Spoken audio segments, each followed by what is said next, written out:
Hey guys, welcome to episode 1 of Reviews at Home. This is just going to be a short discussion where we talk about a game per week that we've all decided to pick up or play. Today, my name's Armand and I'm leading the discussion. To my right is... Hi, I'm Annie. And to my right... What's up, my name's Hasan, and I think I'll just pass it back off to you. Okay, so this game is fairly fresh, I guess. When we're recording this, we played this last night. Last right? night. What's the? What I can't remember. It was free. literally 24 hours ago. Yeah, it was free for 3 days, and I'm the only one that got it. So we played it together. It's Little Nightmares. Yeah. The game itself, I think, is not super fresh. It has a sequel. It has a sequel, yeah. It's been and like 3 DLCs. It's an older game, isn't it? It is a pretty older game. Old, I think. With 4 or 5 years? 2017. Yeah, that's about 4 years ago. Dancing. It's a bit weird to think that that's 4 years ago, but yeah. So let's talk a little bit about Little Nightmares before we, discuss. Before we discuss anything, Yeah. I feel like it's a good idea to just like get through the basic plot of the show. The game. For anyone that hasn't played it, it's a very short game. I think it took us about 2-3 hours to beat it. It's 5 chapters, with the first chapter being a tutorial, and the last one is a really short, one big boss battle kind of thing. So chapter 2, 3, and 4 have the most of like the meat of the game, and so it's just a story about little girl. I see what you did there. I see what you did with the meat thing as well. I mean, for those who can't see us, which is all of you because this is not being recorded visually. Me and Annie shared a quick look there when he said meat because there's a butcher. There's a whole like butcher level. Yeah. So it's about a girl who's a His small name is girl. Six. Her name is Six, and Yeah, she wears a little like cute raincoat. Very Coraline. Are they small or is everything big? I think it's kind of just a mix of both. It's like there's like a small world and a big world. Okay, our character is like exceptionally small compared to everything else. Like they need 2 hands to hold up a key that opens a lock, just for scale. And you're escaping the ship called the Maw, which I thought was an island.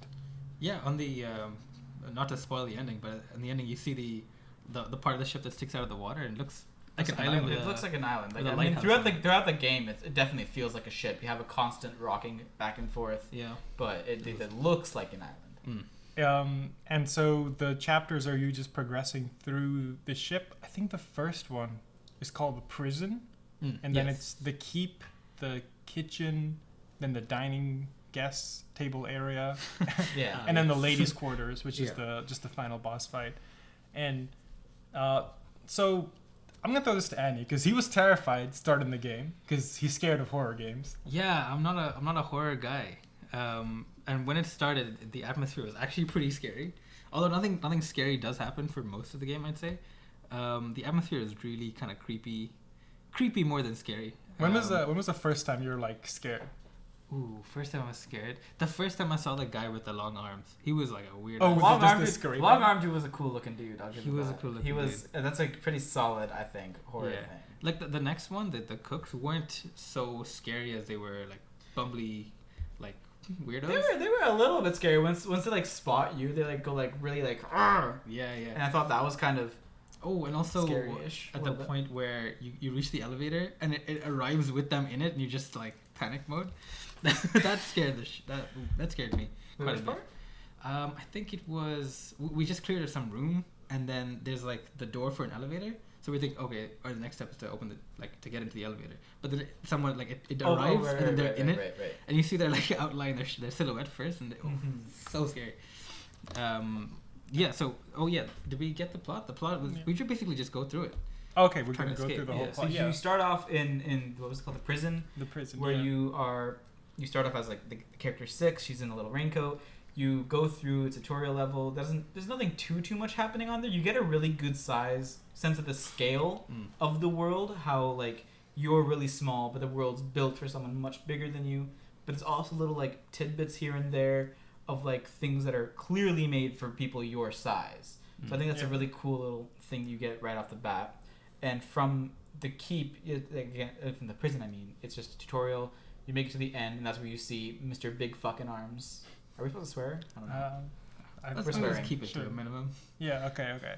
I think I will praise the game on its tutorial thing because I feel like if it was a horror game and they held your hand during the tutorial, it would feel less scary. But in this game, we sort of figured it out, and then we would get the tidbit from the game, like press shift to run or something. So I enjoyed that aspect of it, and the game definitely picks up when the second chapter starts, because you start in the nursery, right? And then the long arm dude walks through the door, and that's your first encounter with like an enemy. I died to like those worms or whatever. Yeah, we put it in the game. There's like worms you've seen in the tutorial, and that was the first death occurred. Also, fall damage does exist in this game, so don't jump off any building. You can't Assassin's Creed your way out of this one. Yeah. I think the horror is very well paced. I obviously have my qualms about the second to last chapter, but I disagree with you actually. Ooh, we'll get there. We'll get to the plot. We need to get to the plot still. Yeah, We're so keep sidetracking. Second chapter, you're in the keep. So I think each chapter revolves around like a main focus. So the first chapter is learning things. Second chapter is you're sort of escaping Noodle Arms guy. Escaping Noodle Arms guy. There's a lot of like, it's like a nursery almost. Yeah, and so the Noodle Armed guy, like this is just spoilers, but they're packing up kids and sending them to the kitchen. So you obviously you progress through that route, and the next chapter is the kitchen. And you use actually the hooks that the Noodle Armed dude uses to send the kids off. You take that, grab onto it, and that takes you to the next level, which I thought was a cool addition. Yeah, and this game is very heavy on the gore. Yeah. So you see a lot of the blood and a lot, especially in the kitchen. And the kitchen focuses on the two cooks. It's right? two cooks. There's two cooks. Yeah. And so you have to evade them. You see a lot of meat in the, but it's ambiguous as to what the meat is. We saw a fish. Yeah, there's fish. It seems like there's like some sort of beef because there's some huge chunks that you can't get from like people. I'm pretty sure, or at the very least not kids. Yeah. Could be like one of those giant fish though, right? That has red meat. Oh, I guess not. Dude has red Salmon, meat. right? Yeah, but it's like different red meat. Okay, fair enough. Yeah. And then from the kitchen you get to the I think what was the video we saw about it? What was the guy's name? Treecicle? Yeah. He called it there was a name for it. And I'm just gonna call it dining quarters. Mystery meat. The dining quarters. Sorry, I thought we were talking about we call it the guest area. The guest area. There we go. Yeah. So the guest area is just you see like an influx of these. Like you said, the pigs from the Spirited Away. Yeah, if you've seen Spirited Away, the kind of opening scene where Chihiro's parents turn into pigs. It's really reminiscent of that, but even more twisted and sickly. Yeah, and you navigate through that, and we'll get to why I dislike that. And then the last one is last one is like a house. Yeah, you're in the big bad lady lives. The lady who owns the ship, basically. You see her at the start of the game, like the only cinematic in the game. You get a quick little nightmare. That joke's never been made before. Yeah. And then you after you kill her, you eat her, and then you leave the ship, and that's basically the plot. And you can like hug these little, I think they're called gnomes. You also kill everybody on your way out. That's well, they tried to eat us, so yeah, because if you're trying to eat you, and you're like, "Fuck you, I'm gonna kill you. Fuck you, I'm gonna kill you." I forgot we did not swear as much. The on the whole though, the story isn't so in your face. It's kind of like you just progress through it, and you have all this background things that you got to put together, like the final boss fight. I don't know how both Hasan and Armand did notice this, but the entire time, all the mirrors are broken, and there's one non-broken mirror, and we use that to fight the boss because she breaks the mirror. So all the other mirrors are broken, and like, well, why are all the mirrors broken? Except for that one mirror. Yeah. She probably doesn't like mirrors. Yeah. At the very least. Yeah. Yeah, I think there's a lot of really cool, like Annie said, it's not really in your face with the story. It doesn't handhold you through like what the plot is. It just puts you down in a world, and you have like a lot of like little details you can use to like piece together kind of what the story is, or at least what you can think of what the story is, because there's really no clear answer to what the hell's going on. Armand earlier said that like the long arm dudes packing up kids for meat. I'm honestly not too convinced that they're kids for that, because like those body bags seem way too big for kids, especially someone like 6, who I think is the like standard size of child that you see throughout the game. Well, we saw like a humanoid figure in the cage. Obviously, it might not have been a kid, but it could have been a gnome. Could have been a gnome. No, we saw also like there's kids in like the nursery, and there's that one kid who hands you the food at the beginning of the game. No, yeah. That's So true, I was watching. I watched another like video explaining the DLC. In the DLC, you play at the end of the first chapter, you get stuck in a cage, Yeah. and then you see the long arm guy take another cage out. Mm-hmm. You play as the character stuck in that cage, and the game ends. The DLC ends with you stuck in the cage. So they're definitely moving kids, but as to where they get the kids from or like how the kids show up is still sort of a mystery. Obviously, I don't think any of us played the sequel. Not any of the DLC. They also have comics about it apparently. Really? Oh, Which is kind of cool. I'm But trying to make a proper lore thing going on here. yeah. this is the next FNAF. I'm surprised Game Theory doesn't have a video on this yet, right? They played it on their live stream, but they don't, which is Kind of surprising. I feel like this is like Yeah. one of those games. it's Yeah, hard it's to like big enough that you can interpret it in many ways. Mhm. it's hard Although to I tell think what's going probably on. one of the reasons they might not have is I think the game leans a little heavier on thematic elements as opposed to like trying to piece together what the plot is.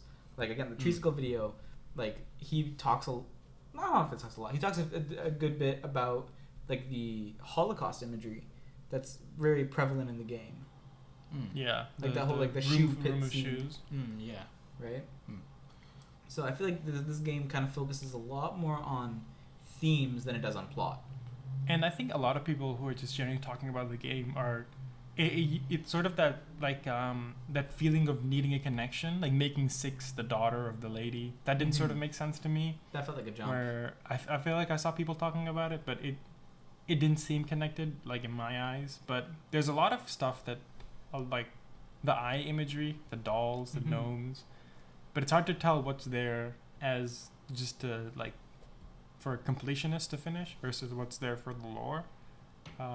But on the It's hard to tell whole- like what's there just for like the sense of like giving you the creeps, Mhm. and what's there for like putting more things together in the story. Like we talked about this beforehand right when we finished the game, like the eye imagery thing. yeah. I had no idea how to piece that all together, and I would be okay with just calling it like chalking it up to aesthetics, except for the fact that like it's in the like title, right? Like it's in the title art Yeah. for the game. Yeah, And I feel like you wouldn't put it in the title art for just aesthetics. That's true, and it is also one of the like obstacles we face in the game, Mhm. right? It's also on a lot of the doors. And it's a painted on one of the walls. Painted on actually more than one. Yeah, a on couple quite of a few walls. Yeah. And a lot of it's a lot of it in the children's part. Yeah. All right. So how about we talk a bit about the gameplay, the actual mechanics of the game. I think gameplay wise, I think the sound design is pretty good. Sound design was pretty cool. Yeah. I actually there was one particular part of the sound design that one part of the game, not swearing, that I really enjoyed, and that was in the level that we all disliked, the guests room level thing.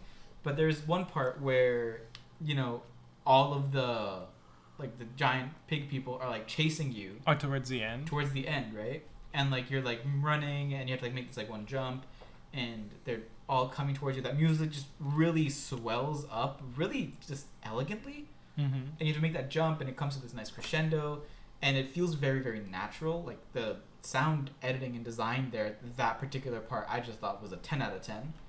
And same with like the visuals of it, it looked just grotesquely beautiful when you were doing that scene. And then when you make that jump, you see like the wallpaper in your like safe area, and it's all like giant waves that kind of look like giant gaping mouths, which I thought was like a really cool way to tie in the two little parts of the game.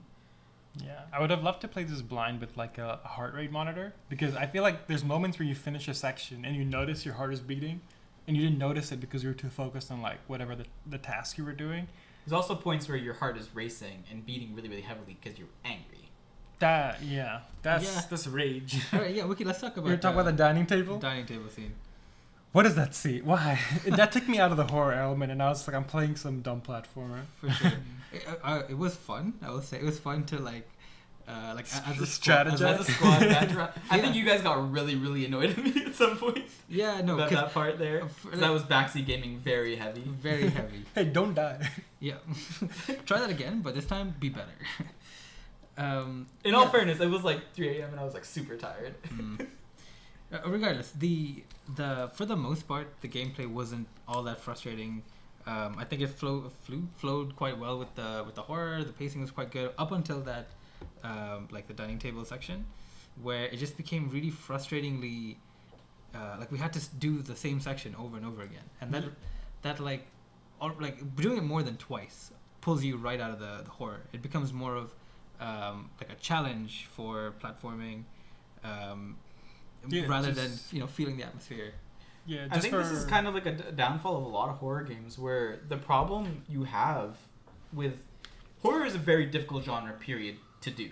And I think one of the ways that shows itself in video games is that you have to scare your players somehow, and that can be, via like, some sort of like creepy atmospheric thing.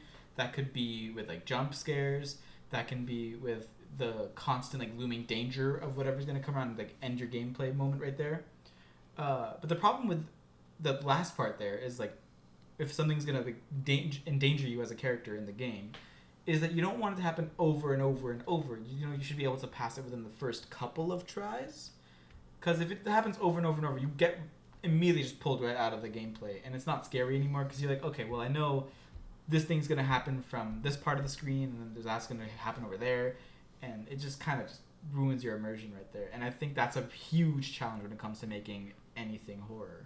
Yeah, well, before we discuss any further, for anyone that hasn't played the game, so the dinner table scene is you just have to cross the dinner table, and there's patrons on either ends just eating their food. And if you get too close to them, they grab you and they eat you. And so in theory, it's a great scene if you could have when you walk through and you can see them like barely reaching out for you and almost like touching you and grabbing you.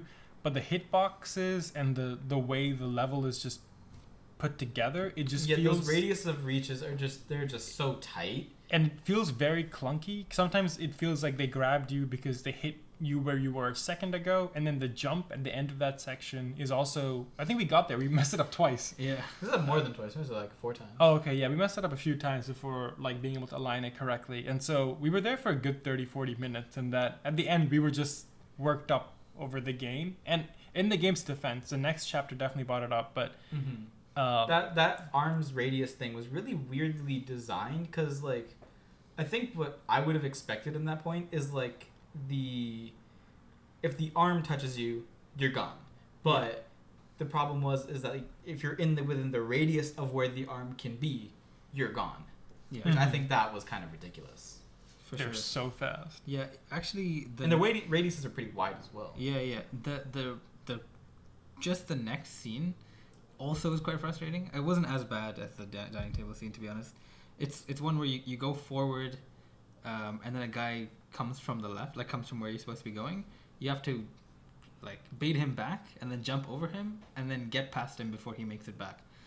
I hope I explained that properly. Yeah, but I think you did. Did you like die once because you touched him and like they counted as him like crushing you or something? Yeah. It's again one of those things where you just have to like do it in a very specific way to not die, and I think that's not great. Yeah, seeing that for the first time it was quite, what do you call it, stress inducing, because you have to like quickly think. But the moment you do it more than twice, you know what's gonna happen. You like, I had it down, so I would just go directly to exactly where I knew he would be, triggered. He'd come across, and I'd know where all the points were to jump and to run, and that just put me right out. I think I definitely felt that one too. Of all the chapters, I think the dining table section was probably the gameplay wise I don't want to say worst one, but the weakest. It really, sure. I think the one complaint that we all had when we were going through that level was that like up until that point the game was like a little bit of platformer, mostly puzzle. Yeah. Right? And then that one just kind of went entirely platformer, but then with also like the weirdest hitboxes and radius like things ever. Maybe this is just like masochistic, but like the timer challenges, I feel like they were like back in the first or second chapter where like the constant ticking is telling you to move faster. I felt that was more scary than like one person on all fours chasing you. Like I get the imagery, and obviously there's like a thematic message they want to portray, but it for a horror game, it felt more something you would see in like a zombies level or something. Like you reach wave 5 and there's like zombies that crawl now or something, as opposed to like a horror game. Yeah, I can understand that. The timing ones were very scary. I think there was one where we had to... There was the electric fence. Yeah, and then once we figured out how to get past it, we realized we had to get through 2 rooms at that same timing. And we made our way back and then did that. That was quite stressful. I think I didn't actually play as much as these guys did. They played the bulk of the game. I just did a couple of tidbits here and there. I think the controls were a little wild, a little wonky. I kind of get where that sort of like wonkiness comes from, because that's just like a lot of horror games require you to, or the developers like approach it by like restricting what kind of motion you can do. If you think back to the early Resident Evil games, you had no control over the camera, and it was in these weird camera angles, and that really adds to the atmosphere. I don't know if I liked it in this game that much, though. I can see why it added for a lot of people, but personally, wasn't a fan. I wasn't a fan of the click to use your hands thing. I would have preferred like a toggle. I get the stress of like having to hold it down, but I just felt like you're running across like 4 rooms with a key. I wish I could just press E and just hold the item rather than just have my hand on a mouse.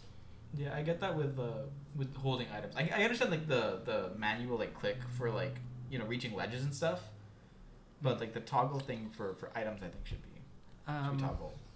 I hate to disagree, but I actually quite liked it. It has like an extra sense of interactivity, because you know a lot of games you find it's quite.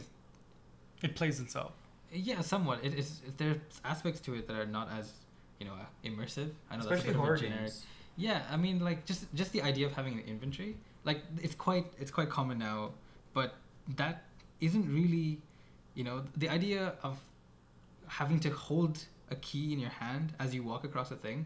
I felt that was more immersive than, you know, just I've picked it up now. I can use it whenever I need to. No need to bother about it ever again. That's a fair point. And then the platformer thing, I was thinking about, games that have, you know, like an automatic ledge detection. I don't know why I made it sound so fancy. Ledge detection. Ledge detection. I think that's open bracket automatic ledge detection. Or games where you don't have to worry about the platforming as much, have other elements that they want you to focus on. Whereas this game was very platform heavy. You know what I mean? Yeah. So the more I think the more control they give in terms of platforming, the more emphasis they put on that as a gameplay element. It's also that like in stressful situations you have more to do, and that sort of loops over itself and is more stressful. So those like where you have to like run and climb. Like I think that one scene where you had to climb plates while there were like 2 chefs chasing you, having to do that with a mouse, like having to grab and make sure you're grabbing the items or like the ledges properly, was definitely more stressful than if I could just like press spacebar and climb up. So I can see why it was added, and I get your argument makes a lot more sense. Maybe I'm just too accustomed to just playing with Minecraft nonstop for the last 3 years. Other like I'm a big fan of like platformer games. Personally, like ledge detection is like every game. I've been playing a lot of Ratchet and Clank. You know, playing a lot of like. If Mario didn't have ledge detection. I will say Dying Light didn't have ledge detection. I will say that there were a lot of times in this game where, I mean, I do appreciate it.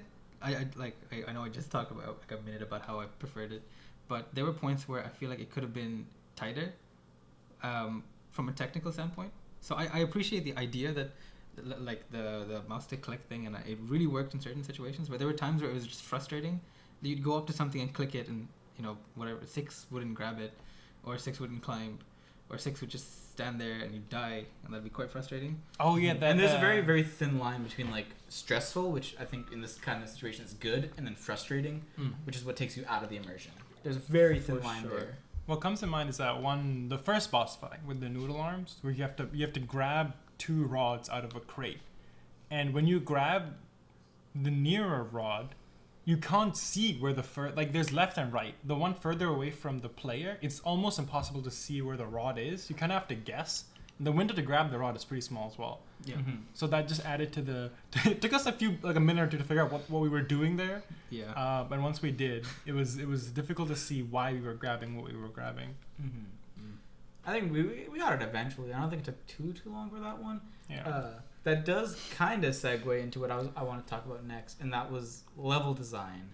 I thought, generally speaking, broad strokes here, the level design was excellent. Yes. There's a lot of like small little tidbits and hints that make you not really require like a hint dialogue box, but like things that you look at and you're like, oh yeah, that's this thing that I can interact with. I should probably interact with it like this, and then recurring sort of like object types throughout the thing, like climbables, for example.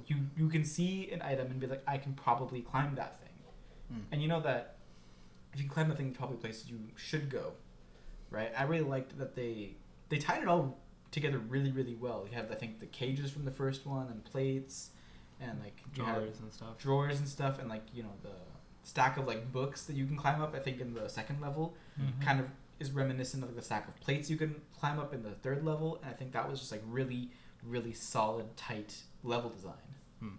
They did the classic game design, the light, where there'll be a light over a door, and you're like, that's probably where I need to go.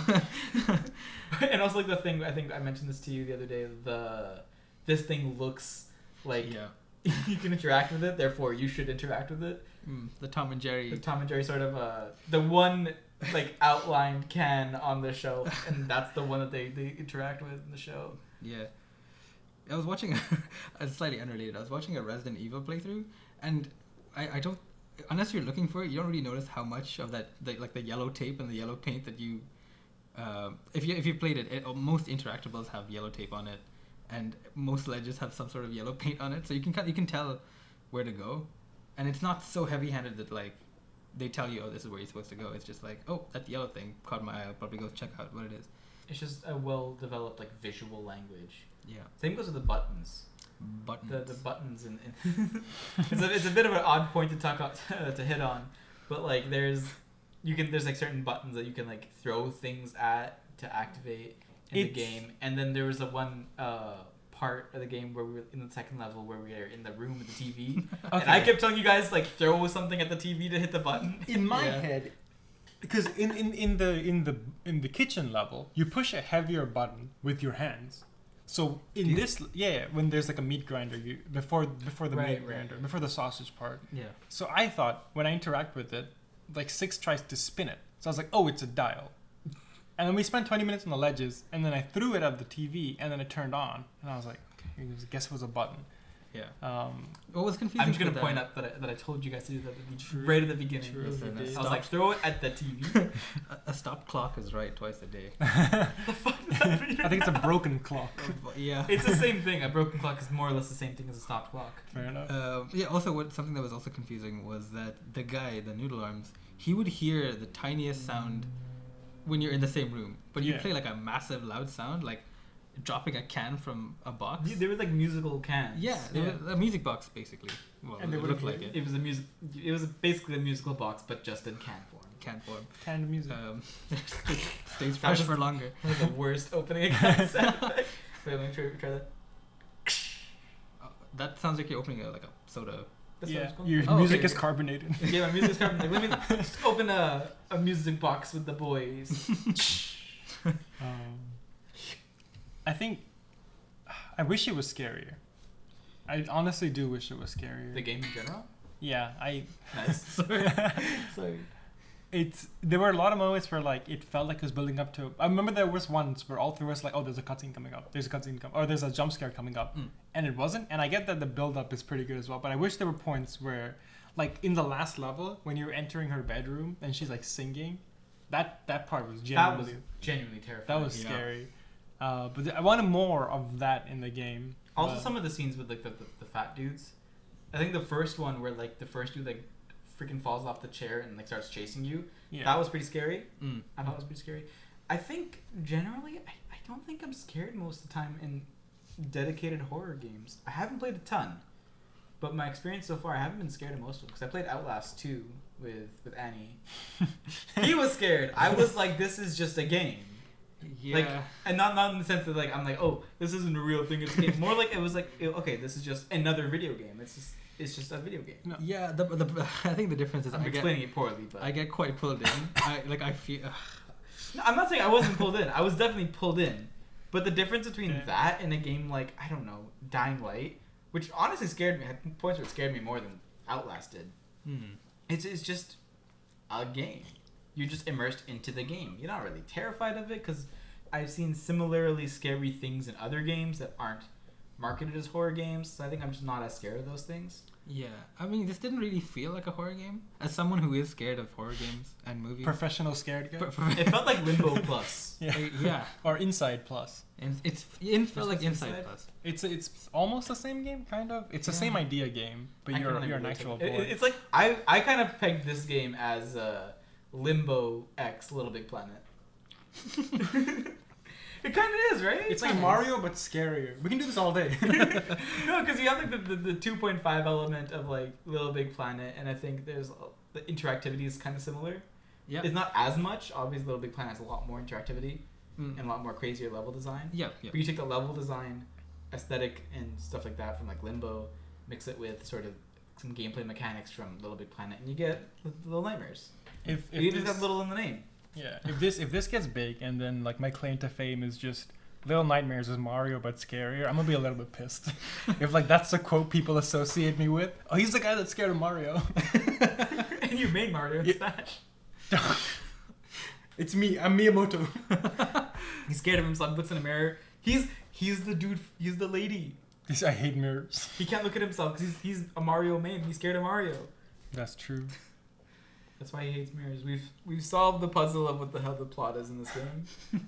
I think it's like when you watch a shitty Netflix movie that's obviously just baiting for a sequel, but this wasn't a bad game, but I felt like it was baiting for a sequel, or like it left on a few cliffhangers. Like a lot of stuff is just maybe we didn't explore it as much, but it's definitely ambiguous. This leads to I think one of my personal biggest gripes with the game, in that its call for like theorizing and stuff like that doesn't feel like it feels manufactured. It doesn't feel genuine. It seems like the game was trying to like get you to theorize about it, as opposed to like, you know, just building itself and then making it in such a way where it entices people to theorize it. Like genuinely, it feels more manufactured. If you get what I mean. There's no, even still, there's no clear. Obviously, we haven't looked in this game a lot, but what seems to be missing is there's no reason for us to hate the woman other than the fact that she kills us. But really, and we have nightmares about her. But like maybe nightmare. Yeah, maybe I'm missing something. But there's no cohesion as to why. I get why Noodle Arm hates you because I think it's a chef one as well, because it seems very apt on trying to cook you. Yeah, but the lady is like the big bad, and I don't see why she hates us, right? And I can get you don't have to build it, but the fact that we sort of become her after we eat her, so in the ending you eat the main villain and you get her powers or you get some powers. Admittedly, I think it's a cool ending. It's a cool ending. It's definitely a good shot. For watching like a 2-foot doll beat up like some really big. Plus, the eating thing gets built up to it pretty nicely throughout the game. That's true. Every chapter you're sort of like hungry and you have to eat something. Phase. And so you originally start with like meat. You find that someone gives you meat in like a rat trap, and then you eat a rat. And then I think this is a good scene. Like one of the gnomes that's like one of your companions is holding up a sausage for you to eat. And you walk up and you're like, oh, I'm gonna eat the sausage, and then you eat the gnome. Yeah, that was actually pretty scary. I thought that was good. Yeah, that was good. Even though I called that out, I was like, that's pretty good. he didn't call that out. He was like, you need the gnome instead. Yeah. And you did. It had no face, but it looked so cute, and I was like, it's gonna die. Yeah. It's like tiny little pyramid heads. Yeah, I felt so bad when he ate them. Kind of adorable. I felt like I like the fact that right before this we also hugged a gnome. Yeah. That was the first time we found out you can hug a gnome. Yeah, that's one of the collectibles, right? Mm-hmm. Mm-hmm. Yeah. Yeah, the collectibles are rather natural. Like I just picked up a doll and then I threw it and it broke, and I was like, cool, I'm gonna keep doing this for the rest of the game. Yeah. And you hug a gnome, and you're like, cool. I would like to eat a gnome. Yeah, to be fair, we hugged the gnome near the end. I think we didn't realize. Yeah. We hugged it just before the dinner table scene, for good luck. Yeah. Was it just before that? Yeah. We found a just right. to the right. Yeah, it was. Also, wait, there was that whole section. What was right beside the table scene? What was that about? Did we find out? Yeah, it was just because it was just there. It was like an Easter egg sort of separate room. It's for the collectibles because there's one of each. Oh, okay. Yeah, makes sense. Yeah, I think my like the more I think about it, the more I feel like this is one of those games that where the DLC is sort of patched in to finish the game, but the fact that DLC takes different routes is like, because it feels incomplete. And I get that maybe that's because, like, you're supposed to piece the lore together, or maybe when I first finished this game, my first thought was there's probably going to be like a new game plus or like a new route that opens up when you replay it once you've finished it, sort of thing. But I don't think that's the case, and so it just feels like it's not done to me. But not in a bad way. But I don't know. I after we finished it the first time, I thought there might be multiple endings depending on like I didn't How many gnomes you hugged? Something like either. I think what I was thinking is probably like if you hug every gnome, all the gnomes will do something at the end for you, like just like in what's it, Bioshock. Oh, the little girls. Yeah, the little sisters. If you save all those sisters, they come back and they're like, we're gonna kill this bitch for you. I think they do it either way. My biggest thing was I'm gonna replay and then just avoid like all the food. Like, is that an option? I don't think so. No, you can't. I don't think so. Because it it stops you from moving if you don't eat the food. Yeah, fair enough. I don't know. It feels like they should have been maybe a different end. I don't know. It feels incomplete. Okay, so just as a final note, so out of 10, or out of say this game was worth $15 in the Steam store, but Steam has this thing where it's like pay as much as you want. How much would you pay for this game? You can go over, you can go under. Not including DLC. There's just what we play. Because there's like 4 DLCs. Yeah. I feel like this game feels kind of like a $15 game, maybe $12 game. Yeah, that's about as much as. Because I mean, it's a beautiful game. It's beautiful for sure, and like there's clearly a lot of care put into like the level design,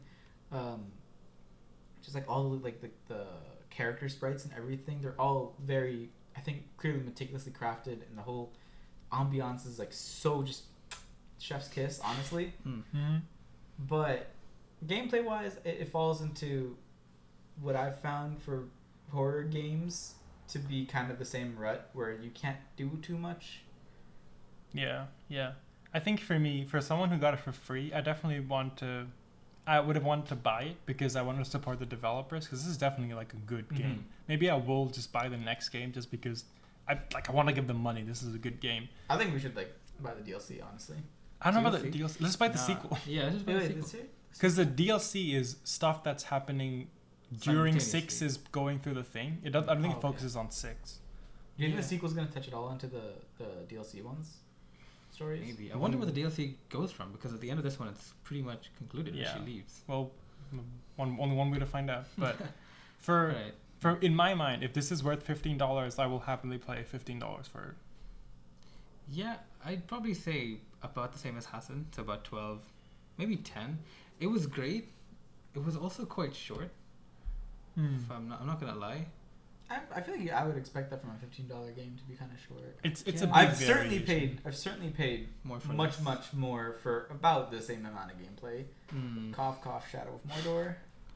Oh, they're gonna say Shadow of Colossus. Yeah, Shadow of Mordor. It is. Shadow of Mordor is pretty short too. Yeah. Colossus is short too, but I paid $10 for that.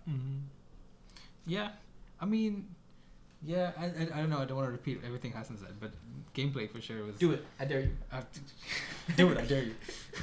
Damn. You did it. Gameplay, like it was cool. Atmosphere was definitely amazing, but gameplay was a bit shoddy at times, repetitive at times. I agree.